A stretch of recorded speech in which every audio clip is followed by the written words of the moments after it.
Have you ever felt that nagging whisper in your head, the one that says you're not good enough or you're going to fail? What if I told you that crippling self-doubt isn't a sign you're headed for disaster, but actually a flashing neon sign pointing directly to a breakthrough? Think about it this way. Every single person who has ever achieved anything remarkable, the entrepreneurs, the athletes, the innovators, they all bumped against the same inner critic. They all stared down that same enemy. But here is the kicker. Here is something that you have to note. They didn't let it stop them. In fact, they used it. We have dug deep into their experiences, which are publicly available online. We have pulled back the curtain on their struggles and found the one surprising mental shift they all employed. It's a shift that transformed that paralyzing fear into pure and unadulterated fuel for immediate, powerful action. So stick around, because this isn't just a theory, it's a game changer. Welcome everyone to an unfiltered exploration of self-doubt, that universal struggle that seems to plague us all, from the quietest corner of our minds to the biggest stages. We have all been there, right? That moment when you're about to take a leap and suddenly your brain decides to play highlight reels of every mistake you've ever made. It's a truly human experience, one that even the most successful people on the planet have grappled with, wrestled down, and ultimately transcended.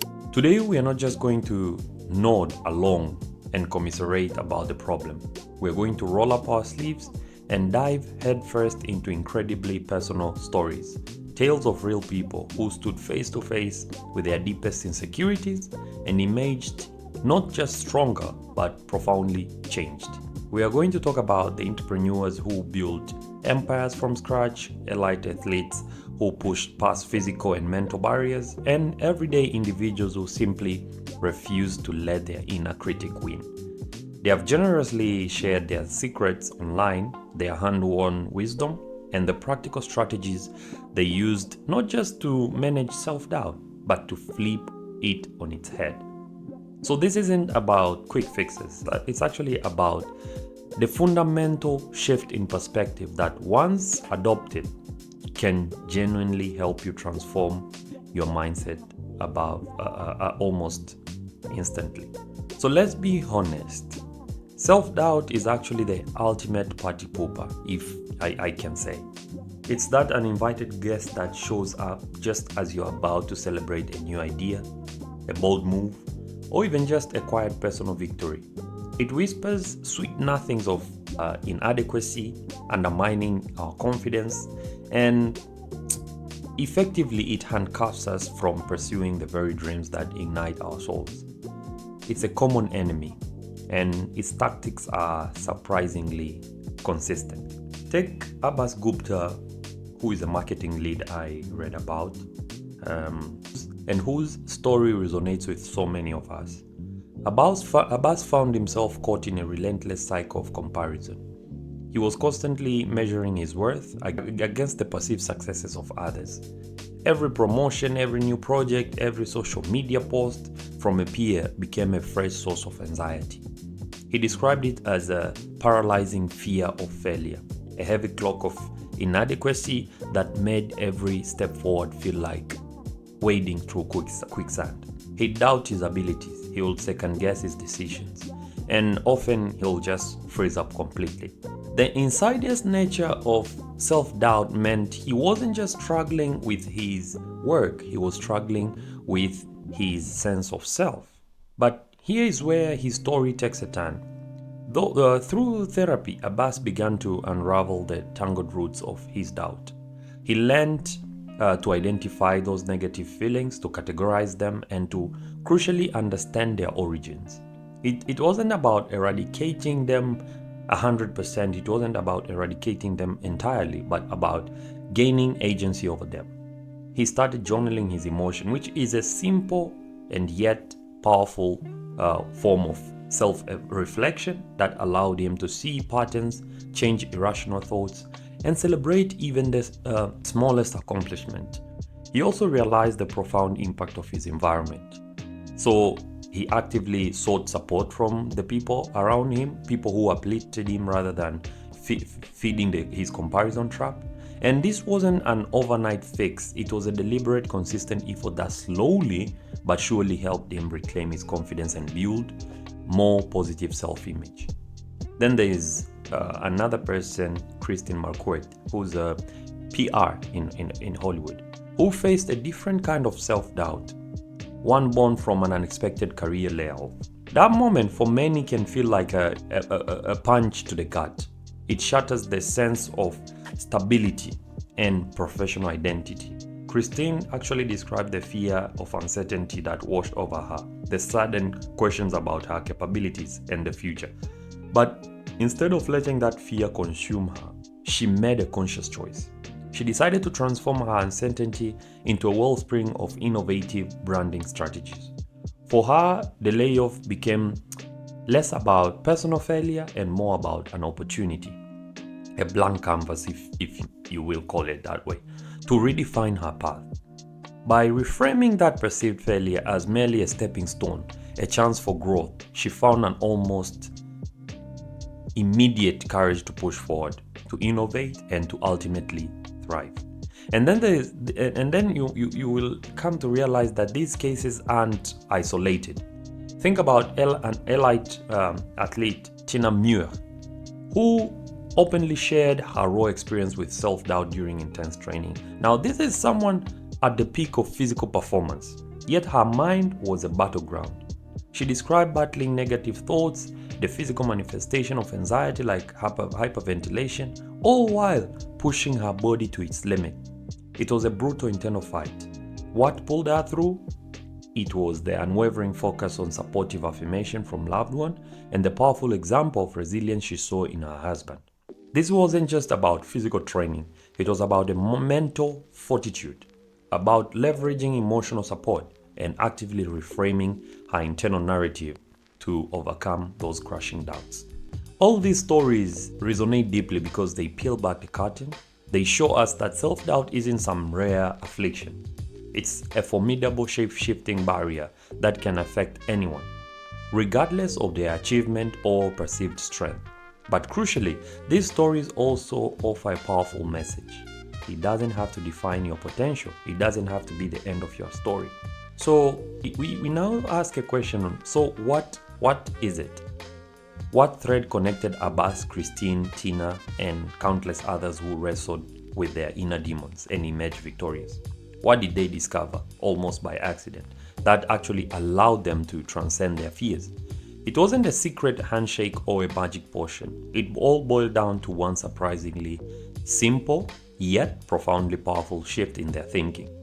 This isn't just a minor adjustment, it's a crucial fundamental reorientation that can be your game changer. So, are you ready for it?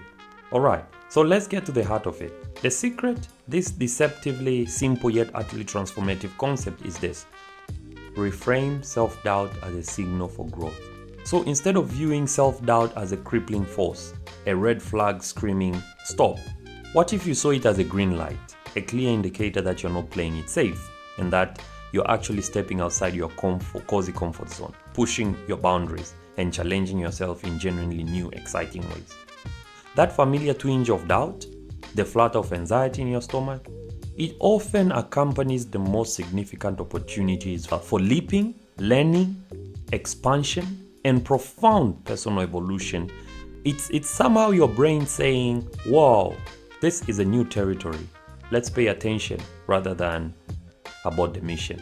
Instead of about the mission. When you experience that feeling, remind yourself, if you weren't growing, if you weren't attempting something new or challenging, you likely wouldn't feel that doubt at all. So doubt arises when you venture into the unknown, when you aim higher than before.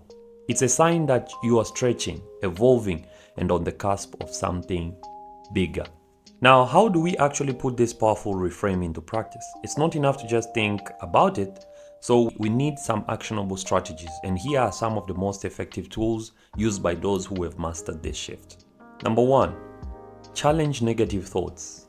This is how become your own inspector, investigator, detective, Inspector Gadget. Self-doubt often manifests as a relentless stream of negative thoughts. I'm not smart enough, everyone else knows more, this is too hard. Now, when these thoughts creep in, don't just accept them as a gospel of truth.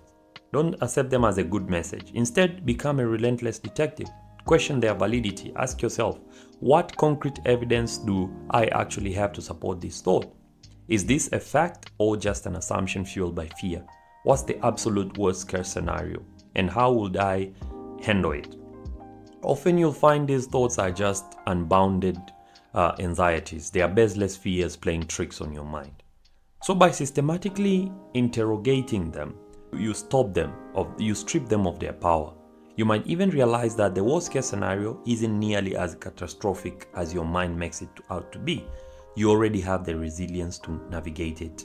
Strategy number 2 is celebrate small wins. Now, we tend to wait for monumental achievements before we allow ourselves to feel successful. But actually, self-doubt thrives on the absence of positive reinforcement. To combat this, we really need to actively seek out and celebrate even the most minor accomplishments. Did you finally send that difficult email? That's a win. Did you stick to your morning routine for an extra day? That's a win. Did you simply show up and try even when you felt hiding? That's a massive win.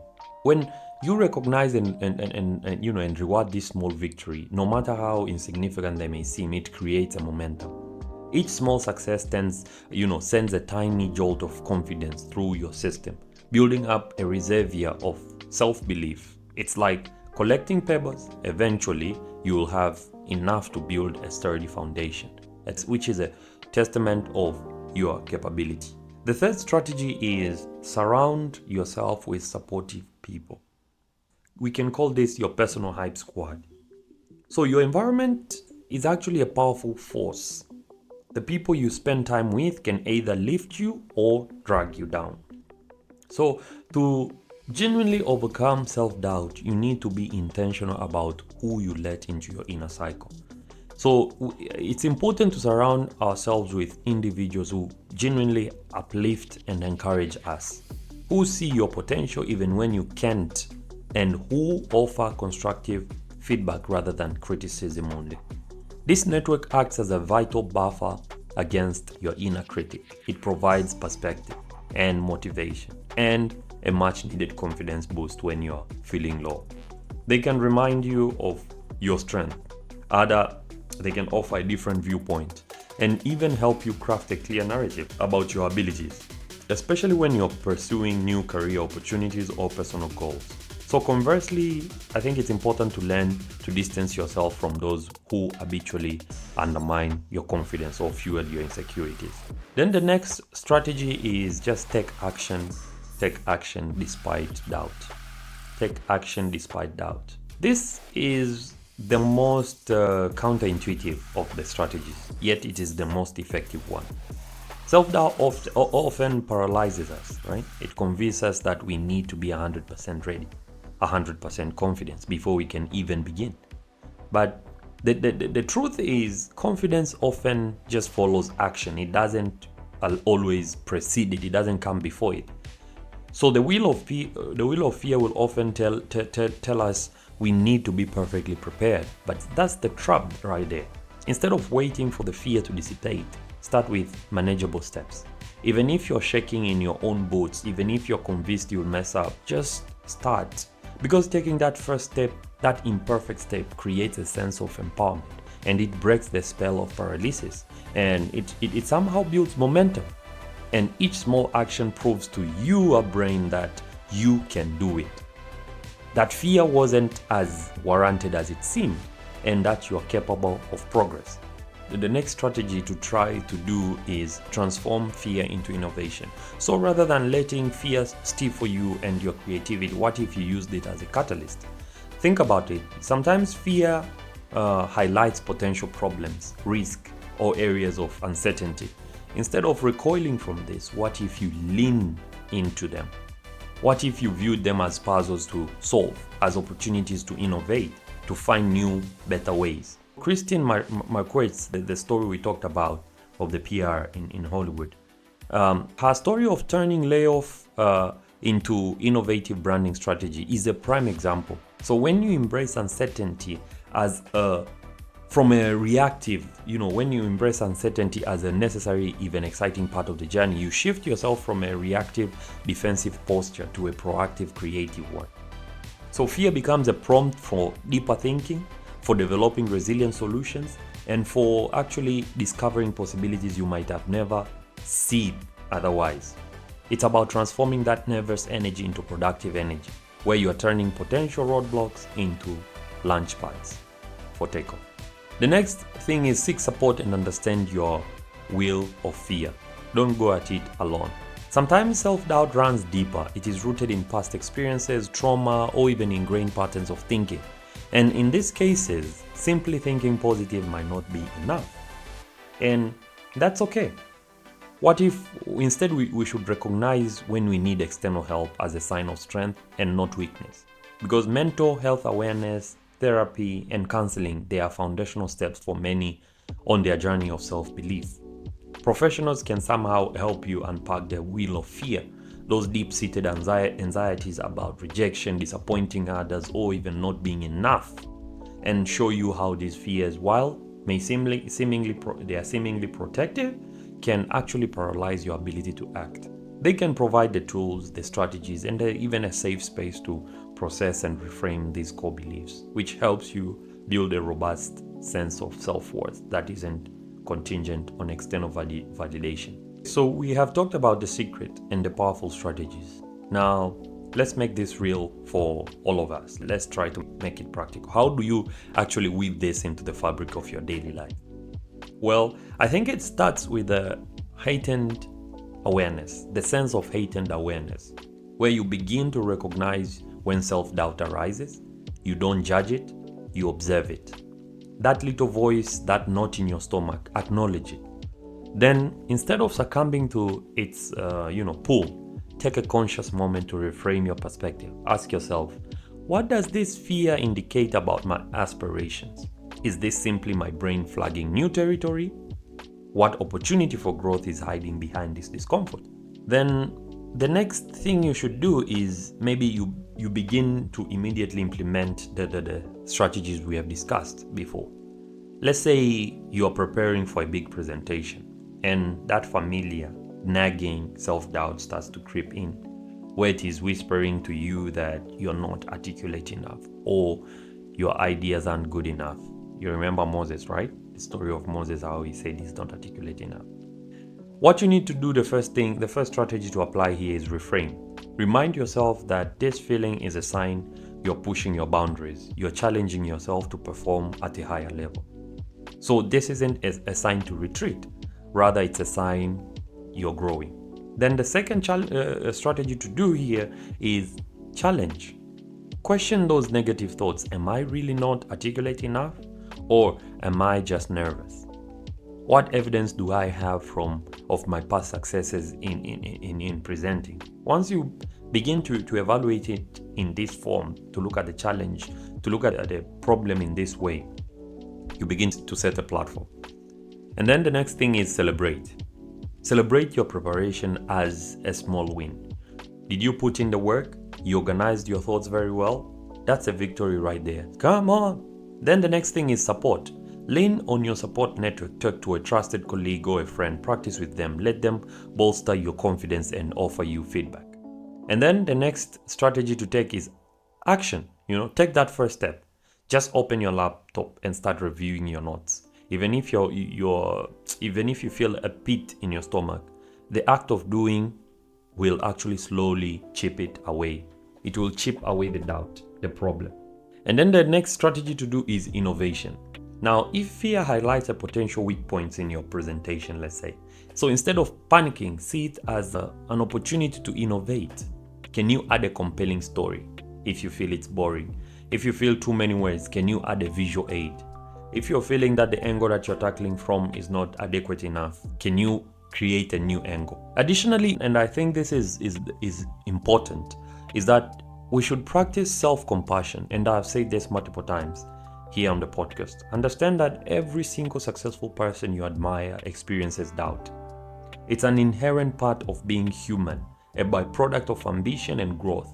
And so by treating yourself with kindness, understanding and the same patience you would offer to a dear friend. You cultivate a more supportive inner dialogue. This gentle approach actually creates a safer internal space for you to experiment, stumble, learn, and ultimately push through challenges with greater resilience.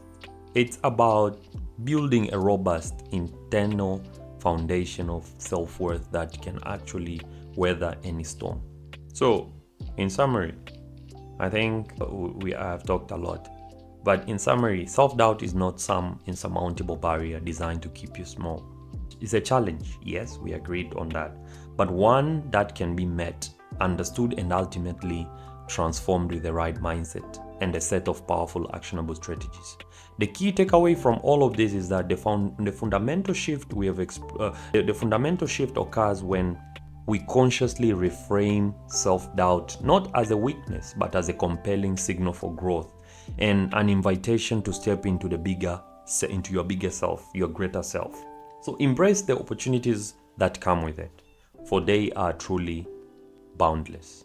Now, I want to hear from you. We have talked a lot about turning fear into fuel and now in the comment sections of wherever you're listening from. Share just one small concrete action you'll take this week to combat your self-doubt using one of these strategies. Maybe you'll challenge the negative thoughts, maybe you'll celebrate a tiny win, or maybe you'll reach out to a supportive friend. Don't overthink it, just pick one. And if you found this video helpful, or if you found this audio helpful, if it sparked even a little flicker of inspiration, please don't forget to hit that subscribe button. Join our SelfSeed community, join our SelfSeed family as we continue to explore the possibilities of unlocking our true potential. Together, let's try to turn that inner critic into our greatest champion. Thank you for listening to this episode. Thank you for tuning in to the SelfSeed podcast. So until next time, thank you for being part of the family and see you in the next one.